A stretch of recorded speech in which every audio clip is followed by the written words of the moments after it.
नमस्कार। रंगमंच का अपना ही एक जुनून होता है और इस जुनून के बारे में एक रंगकर्मी से बेहतर और कोई नहीं बता सकता। लेकिन इसे क्योंकि शब्दों में भी बयान कर पाना इतना आसान नहीं होता, हालांकि रंगकर्मी से बात करते हुए उसके चेहरे पर जो भाव उमड़ते हैं उससे अंदाज़ा लगाया जा सकता है कि दीवानगी जो रंगमंच के प्रति है वो कितनी ज़्यादा है। अस्तित्व, भाषा, संस्कृति और विरासत के आज के अंक में आपकी मुलाकात करवाएंगे एक ऐसे ही अदाकार से जो पैशनेट थिएटर एक्टिविस्ट हैं। आप भली भांति उनसे परिचित हैं क्योंकि पिछले कई वर्षों से लगातार बहुत अच्छे नाटक उन्होंने जम्मू स्टेज पे दिए हैं। गुरमीत बत्रा। गुरमीत जी, आपका एक्साइटेड स्टूडियो में बहुत बहुत स्वागत है। धन्यवाद। पिछले कई वर्षों से आप लगातार स्टेज पर नाटक कर रही हैं, मेन रोल। उसके साथ ही आपने, जब टेलीविज़न पीक पे हुआ करता था, आजकल तो दूरदर्शन बंद पड़ा हुआ है, तो उस वक्त तब टाइम नहीं हुआ करता था डेट्स का भी। क्या समझती हैं कि आप थिएटर की तरफ आपका रुझान कैसे हुआ? थिएटर तो मतलब थिएटर क्या वर्ड है, मैं तो थिएटर वर्ड को भी नहीं जानती थी किसी समय तक। एक्चुअली मेरे पिताजी रागी थे, तो उनके साथ मुझे कई बार शब्दों को गाने का मौका मिला। तो म्यूजिक घर में ही था? म्यूजिक घर में था। जीन्स में तो? जी बिल्कुल। तो बस वही पता था कि यही थिएटर है, यही सब कुछ यहीं पे गाया जाता है। जैसे जैसे उम्र बढ़ी तो शौक हुआ कि अब थोड़ा सा लेवल बढ़ना चाहिए कि गाने के लिए। तो फिर मैंने कोशिश की कि मतलब अपने पापा ने बोला कि उस टाइम बहुत ज़्यादा रेडियो का रहता था ट्रेंड, तब तो टीवी अभी आया भी नहीं था। ये मैं 92 की बात कर रही हूँ। टीवी बहुत देर के बाद है, बहुत देर, जम्मू दूरदर्शन था ही नहीं।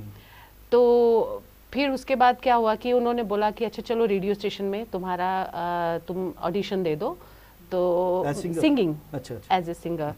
तो मैं गई वहाँ पे, फॉर्म भरा, ऑडिशन दिया, फेल हो गई। युवानी सर्विस के लिए जी, फेल हो गई, लेकिन फेल हो गई।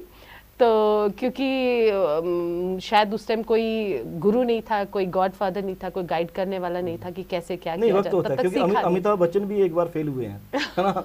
जिनकी आवाज की हम बोलते हैं कि इतनी भारी आवाज, इतनी अच्छी आवाज फेल हुए हैं। हाँ जी, मैं भी फेलियर में से ही हूँ उस टाइम। फिर उसके बाद वहीं पे मुझे किसी के द्वारा पता चला कि जम्मू में रंगमंच होता है, थिएटर होता है। उससे पहले तब जब उन्होंने मुझे बताया तो मैं उनसे पूछ रही हूँ ये रंगमंच क्या होता है, थिएटर क्या होता है। उन्होंने बोला आप करना चाहोगे? तो मैंने कहा चलिए आप मुझे बताइए क्या है। वो मुझे ले गए और बहुत किस्मत कहूँगी मैं अपनी कि मुझे पहला ही प्ले मुश्ताक काक जी के साथ करने का मौका मिला। मैं उनकी टीम में एंटर हुई। यह 92 की बात है, तब मैं 10th स्टैंडर्ड में एग्ज़ाम दे चुकी थी। मैं रिजल्ट मेरा बाद में आया। तो इन लोगों का प्ले था मरखे, सूरज का सातवां घोड़ा, डोगरी प्ले ही था पहला। छत्रपाल जी का लिखा हुआ सूरज का सातवां घोड़ा, धर्मवीर भारती जी का नावल है। जी जी जी जी जी जी, उसको डोगरी में अडॉप्ट किया था छत्रपाल जी। जी जी जी जी। तो वो करने का मौका मिला, पहला ही प्ले डोगरी। और मेरी डोगरी इतनी बहुत बड़ा नाटक था। और उससे भी बड़ी बात थी कि उस टाइम नाटक जो था एक पूरे प्रोसीजर से निकलता था। मतलब ऐसा नहीं है कि 15 दिन में तैयार कर दिया, 20 दिन में, यानी महीनों लगते थे एक नाटक को बनने में, तैयार होने में। बेसिकली जैसे नाटक बनता है, जैसे बनना चाहिए। तो फिर उस टाइम उन्होंने मुझे वहाँ पे छोटे से रोल के लिए लिया, डोगरी प्ले था। तब मुझे बहुत ज़्यादा मतलब हेजिटेशन होता था लोगों के सामने आने में, लेकिन उसमें ऐसा मुझे करने का मतलब बोला गया ऐसा कुछ करने के लिए, जैसे ज़ोर ज़ोर से बिरहा में रोना है, चूड़ियाँ तोड़नी है और ये सब। तो ये सब ड्रामा मुझे मालूम है। सिंगिंग, एक सिंगर बड़ा नाजुक सा होता है और अभी बच्ची थी। जब उन्होंने मुझे बोला कि ऐसे ह्यूज एक्सप्रेशंस देने हैं, ये करना, मैं नहीं कर पाती थी। तो मुश्ताक सर मुझे बोलते थे नहीं तुम मेरे सामने करोगी, तुम्हारी जैसे भी शक्ल बने, जो भी हो, तुम ऐसे ही बढ़ के एक्सप्रेशंस के साथ पूरा खुल के करोगी। मतलब उन्होंने मुझे बताया कि जब थिएटर करना है तो उस टाइम कुछ भी नहीं सोचना है, फिर बस बहुत जी जी थिएटर, वही करेक्टर को कैसे निभाना है, उसमें पूरी तरह घुस के। तो उसी तरह थोड़ी सी झिझक खुलती गई। फिर वो प्ले हुआ, डोगरी था, पंजाबी बैकग्राउंड था, तो गलतियां हो रही थी, लेकिन वही है कि वो प्रोसीजर चल पड़ा एक सिखाने का। तो मुश्ताक काक जी ही मेरे जो गॉडफादर हैं, वहीं से ही उन्होंने मुझे बनाना शुरू किया, तराशना शुरू किया, और तराशते तराशते आज यहाँ तक पहुंची कि आपके स्टूडियो में आके आज नहीं, वो लकी ये रहा कि जम्मू में जो थिएटर एक्टिविटीज़ हैं वो भी बड़ी लकी रही इस मायने में कि आप जैसी एक्ट्रेस उनको मिली, क्योंकि आपने उसके बाद लगातार बहुत अच्छे बड़े बड़े नाटकों में काम किया। बिल्कुल बिल्कुल, बहुत से बड़े बड़े प्लेज थे। अंधा युग, यूरोपीडियस का मीडिया, जो दूरदर्शन फेस्टिवल हुआ उन दिनों, 2 ही साल दूरदर्शन फेस्टिवल हुआ, श्रीनगर दूरदर्शन फेस्टिवल, जो शूट भी हुआ, प्ले लाइव टेलीकास्ट भी हुआ, वो भी जम्मू में हुआ। उसमें भी मैंने बेस्ट एक्ट्रेस अवार्ड लिया जम्मू कश्मीर से। तो बड़े ही काफी बार आपने लिया मेरे ख्याल में। एनुअल ड्रामा फेस्टिवल जो एकेडमी की तरफ से हर वर्ष जम्मू में आयोजित किया जाता है, डिस्ट्रिक्ट ड्रामा फेस्टिवल, उसमें बड़े बड़े नाटक होते हैं, क्योंकि जम्मू में जितनी भी टीम्स हैं उसमें पार्टिसिपेट करती हैं, और उसमें गुरमीत बत्रा जी का नाटक देखने के लिए विशेषकर लोग जाते हैं एक्टिंग पॉइंट ऑफ व्यू। जी जी जी, मैं सुना है, मैं तो नहीं अपने आप को खैर एक्टर मानती, लेकिन मैंने सुना है कि किसी समय ये कहा जाता था कि जब लड़कियां पार्टिसिपेट करती थी फेस्टिवल में, तो सबसे पहले पूछती थी कि इस बार गुरमीत कर रही है पार्टिसिपेट। जैसे उनको पता चलता हाँ वो भी पार्टिसिपेट कर रही है, तो वो कहती थी फिर तो हम बेस्ट एक्ट्रेस का भूल जाए। ये कैसे सुना है, मानती मैं अपने आप को नहीं हूँ एक्ट्रेस, क्योंकि अभी बहुत कुछ सीखने को बाकी है, लेकिन बस यही होता है कि हर दिन कुछ नया सीखने को मिले। थिएटर नाम ही उसी चीज़ का है कि डेली आप नए से नया सीखें, तभी तो जो एक नाटक स्टार्ट होता है उसमें 2 महीने लगते हैं, 3 महीने लगते हैं, हर दिन नया कुछ सिखाता है, एक्टर अपने आप में इम्प्रूवमेंट करता है। बिल्कुल बिल्कुल बिल्कुल। और मैं तो पूरी तरह इन्वॉल्व हो जाती थी, मतलब मैंने जितने करैक्टर किए हैं आज तक, प्रतिबिंब से लेकर अंधा युग, गांधारी से लेकर मरखे से लेकर, मतलब मैंने तो हर चीज़ को जिया है। मुझे इसीलिए टीवी से ज़्यादा थिएटर पसंद आता था कि एक फुली सेटिस्फेक्शन, यानी साल का एक प्ले करना, और वो पूरा साल मुझे एनर्जेटिक कर देता था। बंधन मुक्त होता है, मतलब कोई बंधन नहीं है उसमें थिएटर नहीं, में। मुझे कोई जैसे फ्रेम का वो रहता है टीवी में, रेडियो में आपको ऑडियो का मॉड्यूलेशन पे ध्यान वो देना तो पड़ता है ही, बिल्कुल। थिएटर आपको आज़ादी देता है, बिल्कुल विजुअल की भी आज़ादी देता है कि आप करो जो आप कर सकते हो, आप करो। सिर्फ ये कि 1 टेक ओके चाहिए। वहाँ पे सेटिस्फेक्शन लेवल वही है कि अगर आपका 1 टेक ओके होता है, वो थिएटर में ही होना चाहिए। जैसे मैं अभी कह रही थी क्या ये टेक्स में नहीं हो सकता, लेकिन आपने कहा नहीं, ये 1 टेक में ही, क्योंकि आप थिएटर एक्ट्रेस हैं तो सिर्फ 1 टेक ओके ही होगा। ओके।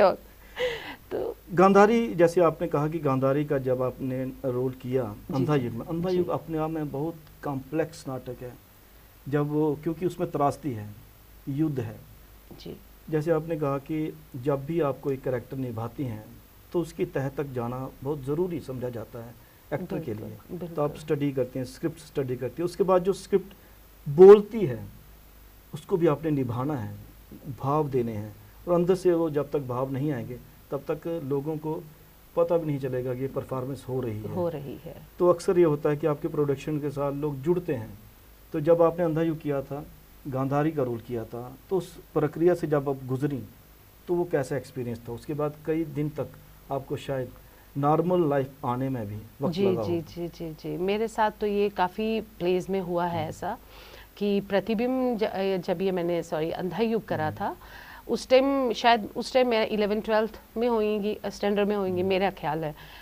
तो गांधारी का रोल, एक इतना बड़ा करेक्टर रोल निभाना छोटी उम्र में, तो वही सर ने सारे मेरे, मुश्ताक काक सर ने सारे बाल मेरे वाइट कर दिए कि करेक्टर में लाने के लिए। उनके साथ काम करने का एक मज़ा होता था कि वो कहते थे अपने शक्ल को भूल जाओ, मतलब आपने देखा मोस्टली लड़कियों को होता है कि अपने आप को बड़ा एक्सप्रेशन देते हुए ग्लैमर आना चाहिए। एग्जैक्टली वही मैं कहना चाह रही थी, लेकिन उन्होंने मुझे ग्लैमर से एकदम तोड़ के नेचुरल में लाया कि जो तुम करोगे अपने एक्सप्रेशन के थ्रू, तुम्हें कुछ नहीं दिया जाएगा, तुम एक्सप्रेशन के थ्रू ही अपनी चीज़ों को व्यक्त करोगी।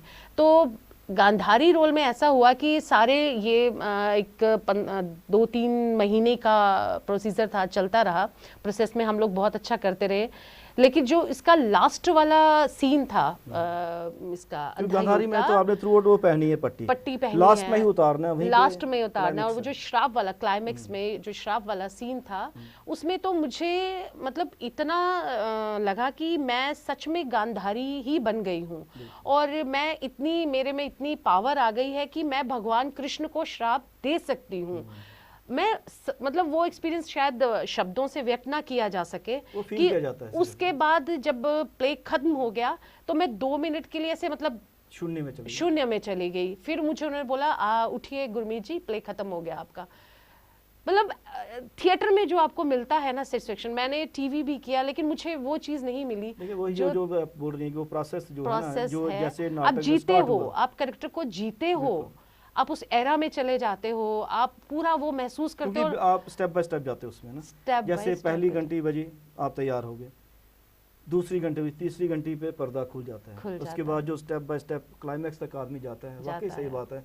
अंधा युग में मैं भी आपके साथ संजय का पात्र निभाया था। आप भी तो उसमें जब लोग तालियां बजाने की कोशिश करते हैं तो अंधा युग में ऐसा नहीं हुआ, नहीं, क्योंकि लोग स्टन हो गए थे। बिल्कुल बिल्कुल बिल्कुल, वो रुक गए थे कि कुछ भी मिस नहीं होना चाहिए। शून्य में जहाँ जैसे इन्होंने कहा कि कैरेक्टर चले जाते हैं, वैसे ही प्रस्तुति के बाद कई बार दर्शक भी शून्य में चला जाता है, फिर वो वहां से आने में थोड़ा सा टाइम लगता है, फिर धीरे धीरे क्लैपिंग, फिर पता चलता है कि आप ये ड्रामा कर रहे थे। लेकिन गुरमीत ने कई जिंदगियां जी। एक तो गुरमीत की जिंदगी जो फैमिली की जिंदगी थी, बच्चों के साथ रिलेशन जो फैमिली के साथ है, एक ये जिंदगी जी जो अलग अलग कैरेक्टरों की जिंदगी जो पात्र निभाए, उनको भी मैंने जी के निभाया। एक एक्टर को एडवांटेज है ये सिर्फ ना, जैसे आपने गांधारी भी किया, ठीक है मैं गांधारी भी हूँ, उसके बाद प्रतिबिंब में आपने किया, मरक्खे में भी किया, जितने मीडिया में भी किया, सब अलग अलग शेड्स थे, बिल्कुल अलग अलग शेड्स थे। तो एक ही जीवन है, कई जीवन जिए। बिल्कुल वही मैं कहने जा रही थी कि ये बिल्कुल ऐसे आप एक ही जिंदगी जीते हो, मैंने बहुत सी जिंदगियां जी। सही बात है, बहुत सी जिंदगी जी। आपने रेडियो भी किया, टेलीविजन भी किया और थिएटर भी किया। आपने, जाहिर सी बात है कि आपको थिएटर में ही मजा आया। सभी नहीं, मेरी बदनसीबी ये रही कि मैं रेडियो ड्रामा नहीं कर पाई। पता नहीं क्यों, कुछ ऐसा सर्कमस्टांसेस बोल लीजिए कि कुछ ऐसा रहा कि मैं रेडियो, लेकिन अब मेरी चाह है कि जब मैंने थिएटर में इतना नाम कमाया या फेम ली जब माँ सरस्वती की कृपा से, तो अब मुझे है कि मैं रेडियो में भी अपना हाथ आजमाऊं।